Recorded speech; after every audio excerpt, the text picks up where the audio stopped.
जय श्री सीताराम मित्रों।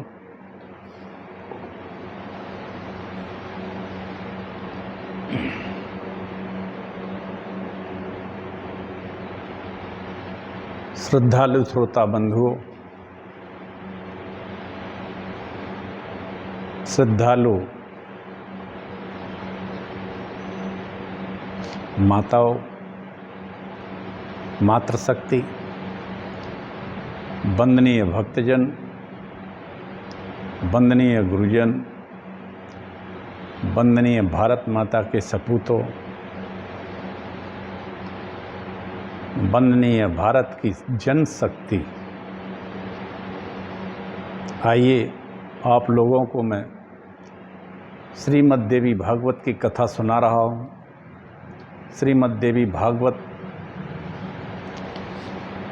प्रथम स्कंद पूरा हो गया है, द्वितीय स्कंद में कथा चल रही है। द्वितीय स्कंद में कथा व्यास जी के जन्म तक की हो गई है। श्रीमद् देवी भागवत हमारे 18 पुराणों में सिरमौर है, आभूषण की तरह है। इसमें माता जगदम्बा की ब्रह्म शक्ति की, या ये कहें ब्रह्म स्वरूप शक्ति की व्याख्या है। संसार में जितने भी मत और पथ हैं, ये सभी शक्ति प्रधान हैं, शक्ति सापेक्ष है। कोई भी धर्म हो, शक्ति सापेक्ष है, तभी वो धर्म कहलाया जा सकता है। और संसार ये पूरा शक्ति सापेक्ष है मित्रों, निरपेक्ष कुछ नहीं है। निरपेक्ष निर्जीव होता है, शक्ति सापेक्ष सभी अवतार होते हैं। और यह ब्रह्मांड में व्याप्त शक्ति ही अनादि शक्ति, आदि शक्ति कहलाती है, जो हमारे भगवान शंकर के वाम भाग में विराजती हैं सगुण रूप से। वैसे तो वो सगुण भी हैं, निर्गुण भी हैं। सगुण और निर्गुण से अलग एक चिन्मय स्वरूप होता है, वो भी हैं। अधिक क्या कहें, इसको तो कोई कहने में समर्थ नहीं लगता है। व्यास जी ने, जो कि भगवान विष्णु के अंश हैं, उन्होंने इसका रचना की है। तो चलिए इस ग्रंथ को सुने, आप कथामृत का आनंद लें। क्यों? क्योंकि श्रीमद् देवी भागवत एक अद्वितीय ग्रंथ है।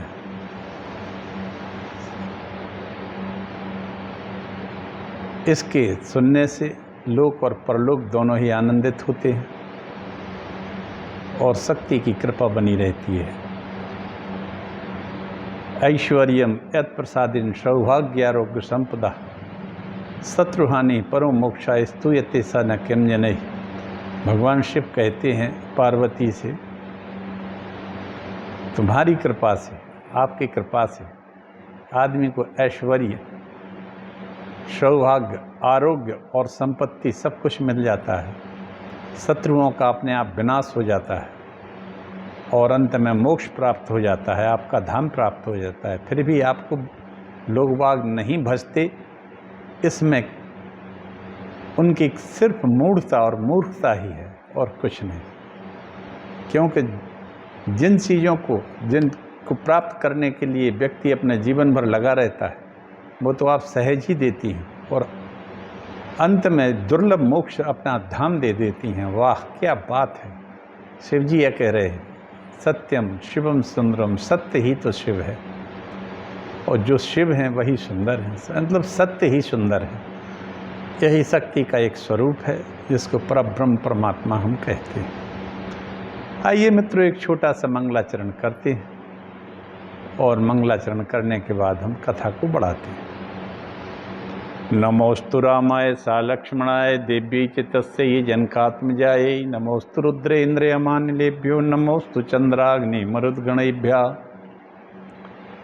जग मंगल गुण ग्राम राम के, जग मंगल गुण ग्राम राम के, दानी मुकुट धन धर्म धाम के, जग मंगल भल काजु विचारा, बेगी नाथ न लाइ बारा।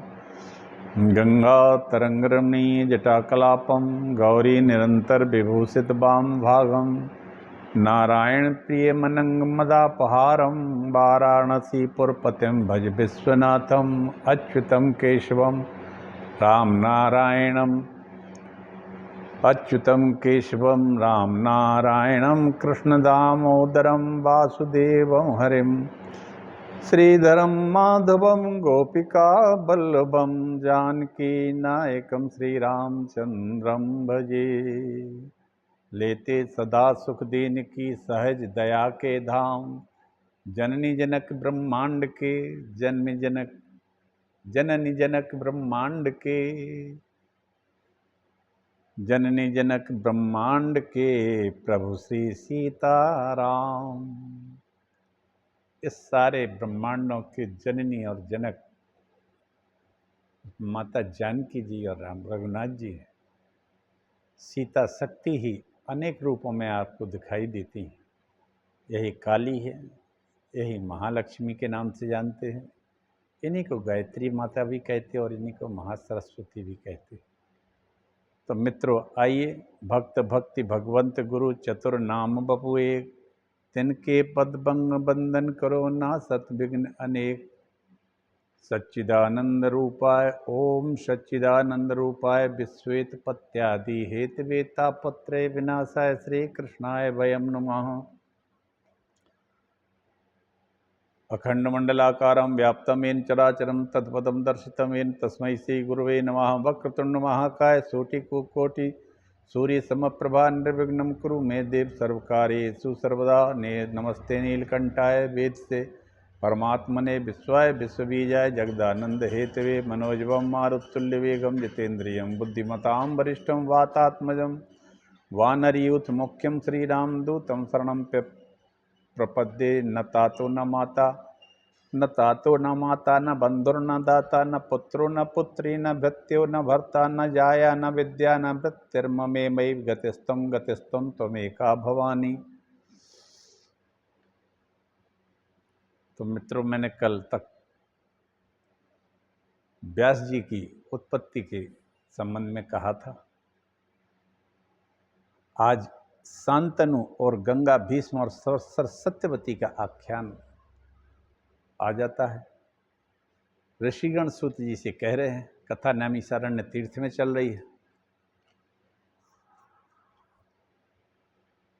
तो ऋषि कहते हैं सूत जी से, उत्पत्तिस्तु त्वया प्रोक्ता व्यासस्यामित तेजसः, सत्यवत्यास्तथा सूत विस्तरेण त्वया नघ, तथापैकस्तु संदेहश्चित्ते अस्माकं तु संशस्ततः, न निवर्तते धर्मज्ञ कथितेन त्वया नघ। माता व्यासस्य या प्रोक्ता नामना सत्यवती शुभा, सा कथं नृपतिं प्राप्ता शान्तनुं धर्मवित्तमः। निषादपुत्रीं च कथं व्रतपान्वती स्वयं, धर्मिष्ठा पौरवो राजा कुलहीनां संवृतां। शान्तनोः प्रथमा पत्नी काह्यूभूत कथयाधुना, भीष्मः पुत्रो अथ मेधावी वत्सोरंसः कथा पुनः। ऋषिगण बोलते हैं, कहते हैं, हे सूत जी, हे अनग, यद्यपि आपने परम तेजस्वी व्यास तथा सत्यवती के जन्म की कथा विस्तार पूर्वक कही,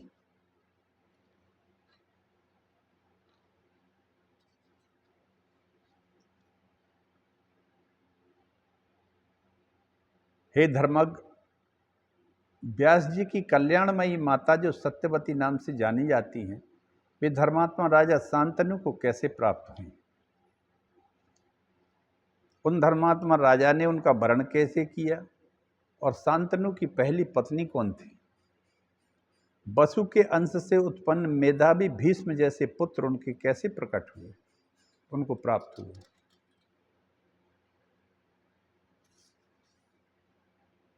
त्वया प्रोक्तम पुरासूत राजा चित्रांगदा कृता सत्यवत्या सुतो वीरो भीषणे भीष्मेणामित तेजसः। हे सूत जी, आप यह पहले ही कह चुके हैं कि सत्यवती के वीर पुत्र चित्रांगद को अमित तेजस वाले भीष्म ने राजा बनाया था। वीर चित्रांगद के मारे जाने पर उनके अनुज सत्यवती के पुत्र विचित्रवीर्य को उन्होंने राजा बनाया। रूप संपन्न ज्येष्ठ पुत्र धर्मात्मा भीष्म के रहते विचित्रवीर्य ने राज्य कैसे किया। विचित्रवीर्य के मरने पर अत्यंत दुखी माता सत्यवती ने अपनी दोनों पुत्र वधुओं से 2 गोलक पुत्र कैसे उत्पन्न कराए। उन सुंदरी सत्यवती ने उस समय ज्येष्ठ पुत्र भीष्म को राजा क्यों नहीं बनाया। उन पराक्रमी भीष्म ने अपना विवाह क्यों नहीं किया। अमित तेजस्वी बड़े भाई व्यास जी ने ऐसा अधर्म क्यों किया कि उन्होंने अपने नियोग के द्वारा 2 पुत्र उत्पन्न किए। पुराणों के रचयिता व्यास मुनि ने धर्मज्ञ होते हुए भी ऐसा कार्य क्यों किया। हे सूत जी, क्या यही वेदों से अनुमोदित शिष्टाचार है क्या। वाह क्या बात। ये 12वां और 13वां श्लोक बहुत महत्वपूर्ण है। पुराण कर्ता धर्मात्मा सा कथम कृतवान मुनि सेवनम परदाराणाम भ्रातुश्चैव विशेषतः जुकोप्त सुस्तमिदम कर्मम च कथम कृतवान मुनि शिष्टाचारः कथम सूत वेदानुमिति कारकः। पुराणों के रचयिता व्यास मुनि ने धर्मज्ञ होते हुए ऐसा कार्य क्यों किया।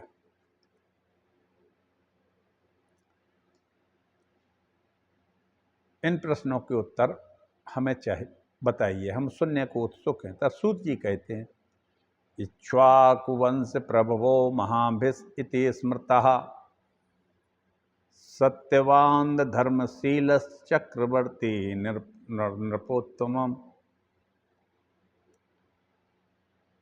सूत जी कहते हैं, इक्ष्वाकु कुल में महाभिष नाम के एक बड़े सत्यवादी धर्मात्मा और चक्रवर्ती राजा उत्पन्न हुए। उन्होंने सैकड़ों वाजपेयी यज्ञ किए, इंद्र को संतुष्ट किया और स्वर्ग प्राप्त किया। एक बार महाभिष नाम के राजा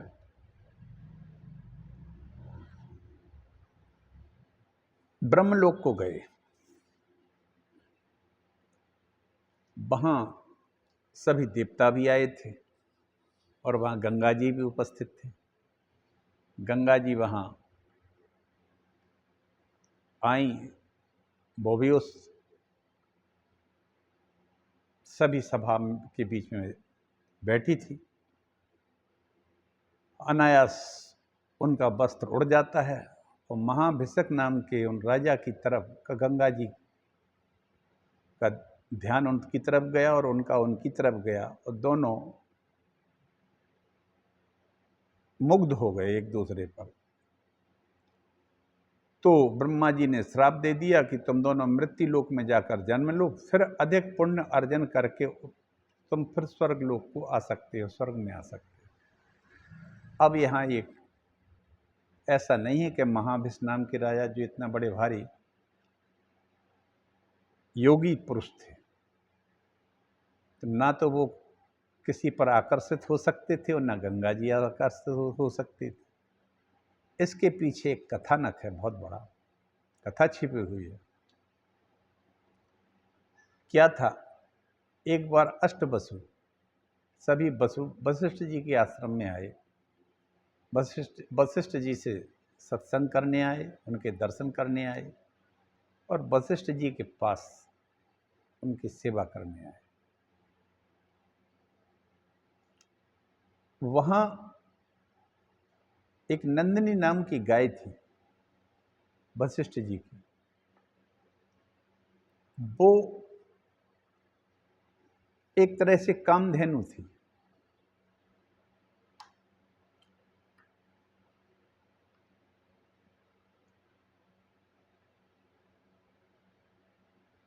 ब्रह्मा जी के पास से शीघ्र ही वो दोनों लोग चले गए। राजा अपने मन में सोचने लगे कि मृत्यु लोक में कौन ऐसे राजा हैं जो धर्मपरायण हैं। ऐसा विचार कर उन्होंने पुरु वंश के राजा प्रतीप को ही पिता बनाने का निश्चय कर लिया। इस बीच आठों वसु अपनी अपनी स्त्री के साथ विहार करते हुए स्वेच्छा से महर्षि वशिष्ठ के आश्रम में आ पहुंचे। उन पृथु आदि वसुओं में एक देव नाम का एक श्रेष्ठ वसु था। उनकी पत्नी ने नंदिनी गौ को देखकर अपने पति से पूछा कि यह सुंदर गाय किसकी? अब ये सभी लोग वशिष्ठ मुनि के आश्रम में आ जाते हैं। नंदिनी बहुत सुंदर गाय थी, तो कहीं कहीं इस देव वसु का नाम प्रभास भी है।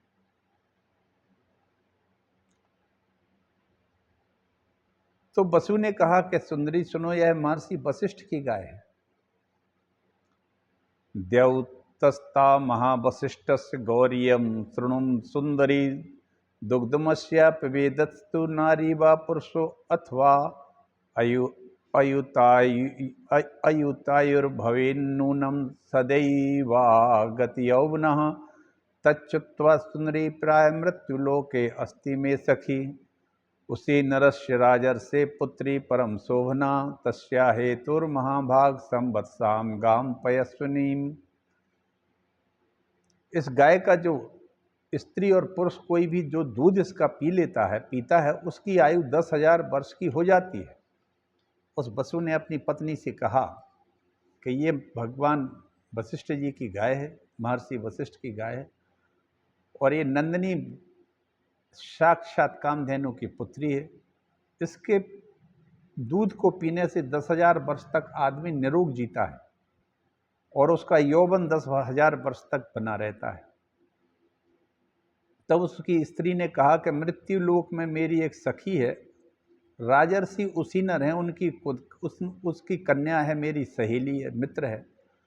अतः सब कामनाओं को देने वाली इस गाय और बछड़े सहित अब आप यहाँ से ले चलिए, तो मैं इसको अपनी सखी को दे दूंगी, उसको दूध पिला दूंगी इसका, जिससे वह निर्जरा रोग रहित होकर मनुष्यों में एकमात्र अद्वितीय बन जाएगी।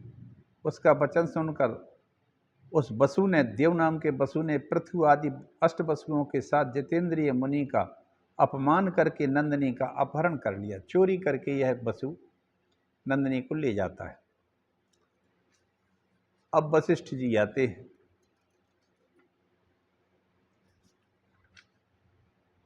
गाय उनको नहीं मिलती है। वरुण पुत्र मुनि वशिष्ठ ध्यान योग से वसुओं के द्वारा हरी गई जानकर कुपित होकर वसुओं ने मेरी अवमानना करके मेरी गाय को चुराया है। वे सभी मानव योनि में जन्म ग्रहण करेंगे, इसमें संदेह नहीं। इस प्रकार धर्मात्मा वशिष्ठ ने उन वसुओं को श्राप दे दिया।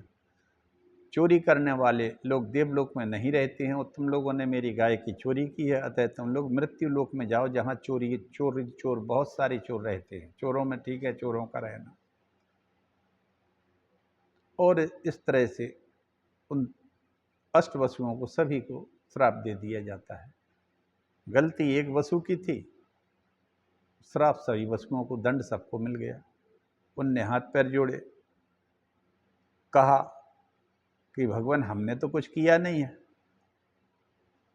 तो उन अभिशप्त वसुओं ने मार्ग में जाती हुई नदियों में उत्तम गंगा जी को से कहा कि गंगा जी से प्रणाम किया और कहा कि अमृत पीने वाले हम देवता मानव कुक्षी से कैसे उत्पन्न होंगे, हम मानव में कैसे उत्पन्न होंगे, मानव से यह हमें महान चिंता हो गई है। तो नदियों में श्रेष्ठ आप ही मानुषी बन जाइए।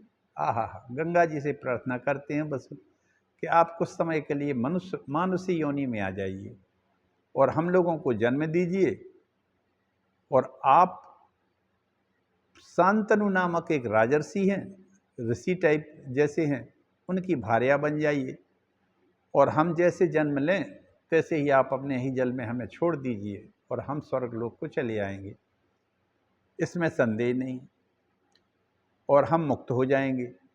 गंगा जी ने तथास्तु कह दिया। तब वे सब वसु अपने अपने लोक को चले गए और गंगा जी भी बार बार विचार करती हुई वहाँ से चली गई। उस समय राजा महाभिष ने राजा प्रतीक के पुत्र के रूप में जन्म लिया। उन्हीं का नाम शांतनु है। एक इक्ष्वाकु वंश के राजा महाभिष थे। इन्होंने ही प्रतीक के पुत्र के रूप में जन्म लिया, उनका नाम शांतनु पड़ा। जो सत्य प्रतिज्ञ धर्मात्मा राजर्षि हुए महाराज प्रतीप ने, परम तेजस्वी भगवान प्रतीप जो थे, ये बड़े भारी सूर्य के भक्त थे, सूर्य आराधना कर रहे थे। तो एक गंगा जल से निकल के एक स्त्री इनके पास आके बैठ जाती है अंक में। राजा ने स्त्री से पूछा कि तुम कौन हो, बिना पूछे मेरे शुभ दाहिने जंघे पर क्यों बैठ गई? तो सुंदरी ने कहा, हे नृपश्रेष्ठ, मैं कुरुश्रेष्ठ, हे कुरुश्रेष्ठ, मैं जिस कामना से आपके अंक में बैठी हूं उस कामना वाली मुझे आप स्वीकार करें। प्रतीप बोले, हे भामिनी, तुम मेरे दाहिने जंघे पर प्रेम पूर्वक आकर बैठ गई हो, उससे तुम पुत्रों और पुत्र वधुओं का स्थान समझो।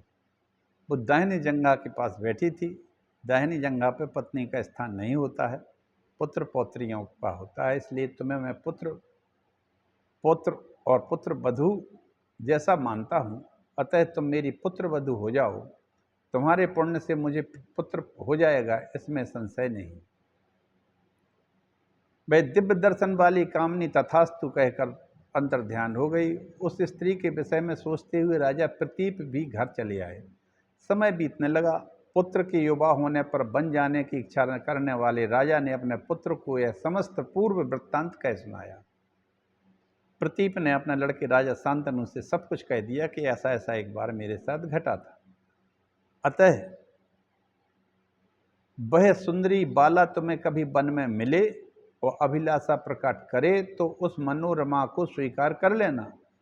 उससे यह मत पूछना कि तुम कौन हो, यह मेरी आज्ञा है। उसे अपनी धर्म पत्नी बनाकर तुम सुखी हो जाओगे। सूत जी बोले। इस प्रकार अपने पुत्र को आदेश देकर महाराज प्रतीप प्रसन्नता के साथ सारा राज्य वैभव सौंप कर वन को चले गए। वहां जाकर वे तप करके आदि शक्ति भगवती जगदम्बा की आराधना करके, वाह क्या बात है, माता पार्वती जगदम्बा की आराधना करते हुए प्रतीप अपने तेज से शरीर छोड़कर सीधे स्वर्ग को चले गए।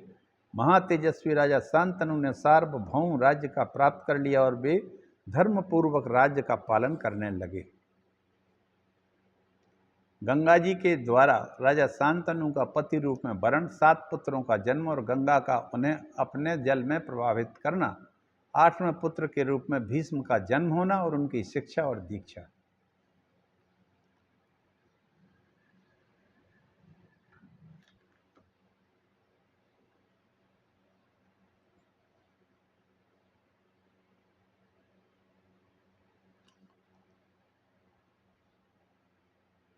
अब महाराज प्रतीप के बन जाने के बाद शांतनु शासन करने लगे। एक दिन गंगा के किनारे वन में विचरण करते हुए सुंदर स्त्री आभूषणों से सजी हुई को देखा। उसे देखकर मोहित हो गए। वह स्त्री राजा पर मोह भी, दोनों मोह एक दूसरे पर हो गए और राजा ने कहा,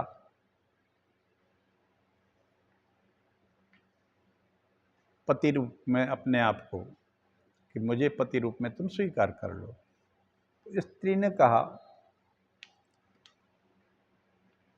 महाराज बोले, देवी वा तुम च वा मोरु मानसी वा वरानने गंधर्वी वाक्षयक्षी या नाग कन्या अप्सरापि वा। हे बामोरु, हे सुमुखी, तुम कोई देवी, मानुषी, गंधर्वी, यक्ष कन्या, नाग कन्या तो अप्सरा तो हो नहीं। तुम जो भी हो मेरी भार्या बन जाओ। मैं प्रेम पूर्वक मुस्कुरा, तुम प्रेम पूर्वक प्रसन्न हो रही हो, अब मेरी धर्म पत्नी बन जाओ। राजा शांतनु तो निश्चित रूप से नहीं जान सके कि ये गंगा है, किंतु गंगा ने उन्हें पहचान लिया कि महाराज शांतनु के रूप में उत्पन्न वही राजा महाभिष हैं। पूर्व काल में प्रेम बस राजा शांतनु के उस वचन को सुनकर उस स्त्री ने मंद मुस्कान करके कहा,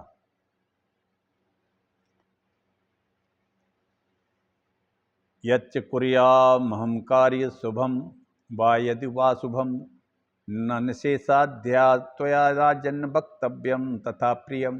सुंदरी कहने के लिए, राजन, मैं एक शर्त है मेरी कि मैं जो भी भला बुरा कार्य करूं, आप मुझे मना नहीं करेंगे तथा न कोई अप्रिय बात हमसे कहेंगे। जिस समय आप मेरे इस वचन को नहीं मानेंगे, उसी समय हे राजन मैं आपको त्याग कर चली जाऊंगी।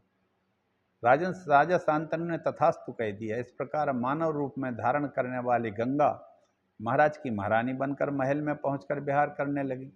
अधिक समय आनंद से रहती हुई गंगा ने गर्भ धारण किया और क्रमशः प्रथम वसु पुत्र के रूप में जन्म दिया। उसको उन्होंने तत्काल जल में फेंक के उसको स्वर्ग भेज दिया।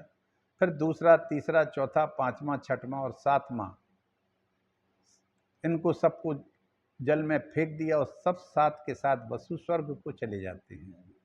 अब 8वें नंबर पे फिर एक पुत्र पैदा होता है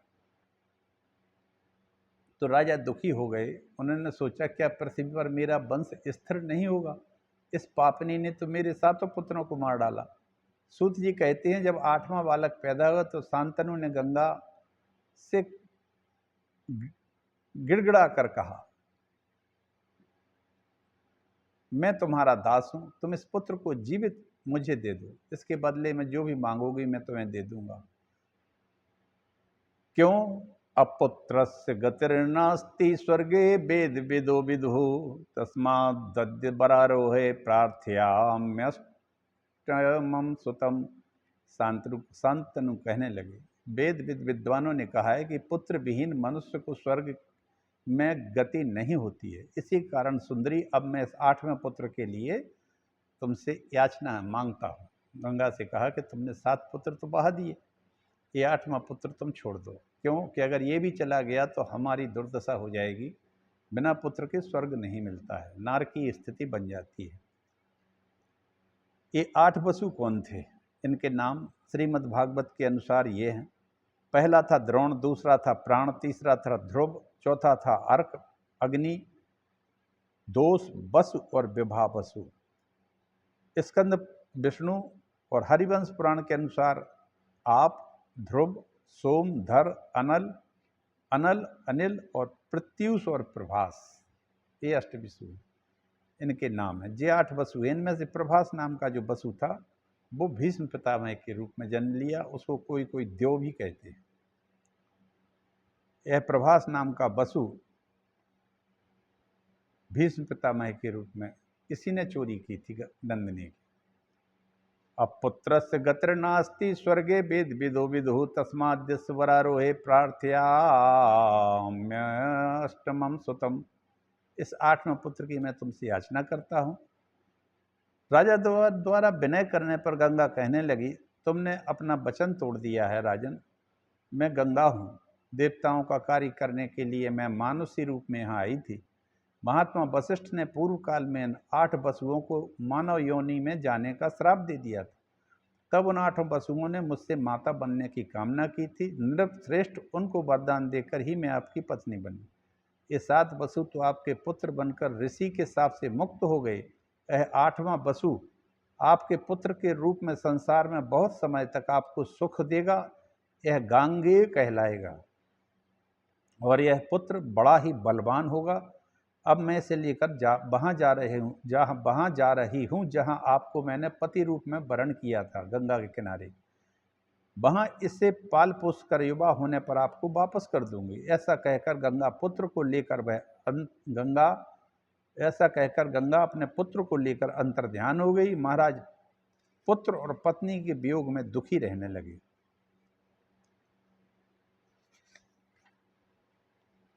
कुछ समय बाद एक दिन राजा आखेट करते हुए गंगा के किनारे पहुंच जाते हैं और वहां उन्होंने धनुष बाण धारण किए असाधारण विद्या धारण करने वाले कामदेव के समान सुंदर बालक को देखा। उन्होंने उस बालक से पूछा, तुम किसके बालक हो? लेकिन उसने कुछ नहीं बताया और अदृश्य हो गया, अंतर्ध्यान हो गया। जब राजा ने गंगा जी का ध्यान किया तो गंगा ने वहां प्रकट होकर कहा कि महाराज यह आपका ही 8वां वसु बालक है। जो 8वां आपका पुत्र है, ये 8वां वसु है। मैंने इसे पाल दिया है, बड़ा कर दिया है, सभी विद्याओं में पारंगत है और जिस विद्या को परशुराम जानते हैं उसे ही यह जानता है, क्योंकि ये परशुराम का शिष्य है। आप इस सुंदर पुत्र को अपने को ग्रहण कीजिए। ऐसा कहकर गंगा अंतर्ध्यान हो जाती हैं। हस्तिनापुर जाकर राजा ने बड़ा भारी उत्सव किया और उसे युवराज पद पर बैठा दिया। महाराज आनंद से रहने लगे। सूत जी कहने लगे, जो इन 8 वसुओं और गंगा जी की कथा का श्रवण करता है वह सभी प्रकार के पापों से मुक्त हो जाता है। ऋषिवर के शाप से 8 वसु इस भूमंडल पर आए थे, गंगा के सुत बन मुक्त हुए, 8वें भीष्म कहलाए थे। ये 8वां प्रभास नाम का वसु जो था, यही भीष्म पितामह के रूप में सारी दुनिया पे जाना जाता था। ये सभी विद्याओं के और सभी अमोघ अस्त्रों के धनी थे और परशुराम जी के परम प्रिय शिष्यों में से एक थे। सूत जी कहते हैं, अब सत्यवती के साथ शांतनु ने किस प्रकार विवाह किया उसे सुनो। एक दिन राजा शांतनु वन में शिकार खेल रहे थे। अब क्या है, गंगा जी चली गई तो शांतनु एक विधुर जैसे हो गए थे, अकेले पड़ गए थे। पुत्र तो महाबली था उनका, लेकिन और बलिष्ठ था, युवा भी था, लेकिन वो शिकार खेलते गए। अब अनहोनी को कौन टाल, होनी को कोई टाल नहीं सकता है मित्रों। तो वो चले गए और यमुना के तट पर शिकार खेलते हुए पहुंच गए। वहाँ उन्होंने देखा कि एक बहुत खूब सुंदर सुगंध आ रही है। उस सुगंध को लेते हुए ये पहुँचे तो वहाँ एक सुंदरी बैठी थी। उन्होंने पूछा, तुम कौन हो, क्या करती हो? तो वह सुंदरी बोली, महाराज मैं धर्म का अनुसरण करने वाली हूँ और जल में नाव चलाती हूँ। मेरे पिता अभी घर गए हैं। मैं यमुना में नाव चलाती हूँ, यमुना जी में इधर से उधर पार लोगों को उतारती हूँ, यही मेरा काम है। और मेरे पिता इस समय घर गए हुए हैं, इसलिए मैं यहाँ बैठी हूँ। मैं धर्म का अनुसरण करने वाली हूँ, ये भी कहा उसने। राजा कहने लगे, मेरी कोई पत्नी नहीं इस समय दूसरी, तुम मुझ कुरुवंशी की पत्नी बन सकती हो, बन जाओ। हे प्रिय, मैं तुम्हारा दास बन जाऊंगा। मुझे इस समय काम देव ने जकड़ रखा है।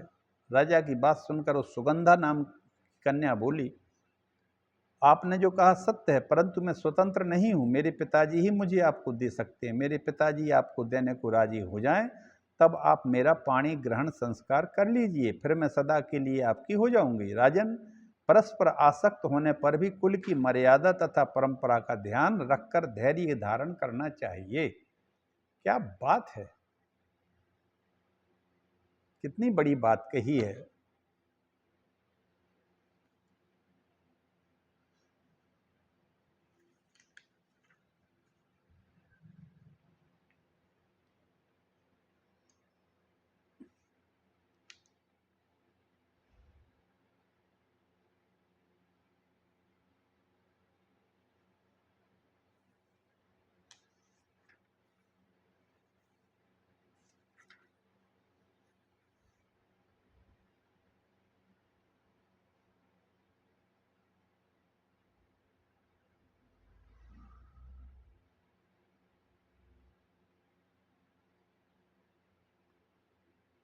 यत्र वे मुक्त्वा विरराम बाला कामातुरस्तां नृपतिर्भाव से कुरु प्रवीरम कुरु माम पति त्वं वृथा न गच्छेन्नु यौवनं ते न चास्ति पत्नी मम वै द्वितीया त्वं धर्मपत्नी भव मे मृगाक्षी दासो अस्मि ते अहम वसगा सदैव मनोभव स्थापयति प्रिय माम। इस तरह से उन्होंने कहा कि मेरी दूसरी पत्नी नहीं है, मेरी प्रियतमा मुझे छोड़कर चली गई है, मैंने दूसरा विवाह अभी नहीं किया है। तुम जैसी सर्वांग सुंदरी को देखकर मेरा मन बस में अब नहीं है। इस तरह से शांतनु ने उस सुगंधा नाम की उस मत्स्य कन्या से, मत्स्यराज की कन्या से, दास कन्या से कहा। उसने कह दिया, मैं स्वतंत्र नहीं हूँ। सूत जी कहते हैं,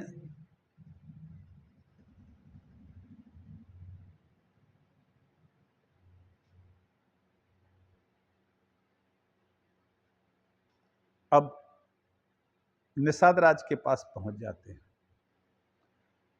इत्याकर्ण बचस्तस्या नृपति काम वोहिता गतो दस पते गरे हम तस्या याचन हेतवे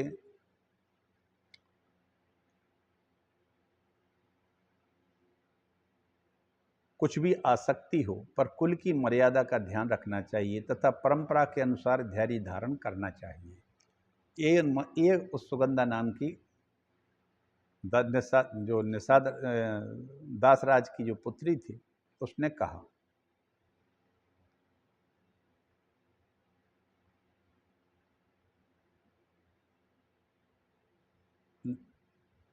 शांतनु पहुंच जाते हैं फिर उनके पिताजी के पास, और राजा शांतनु कहते हैं,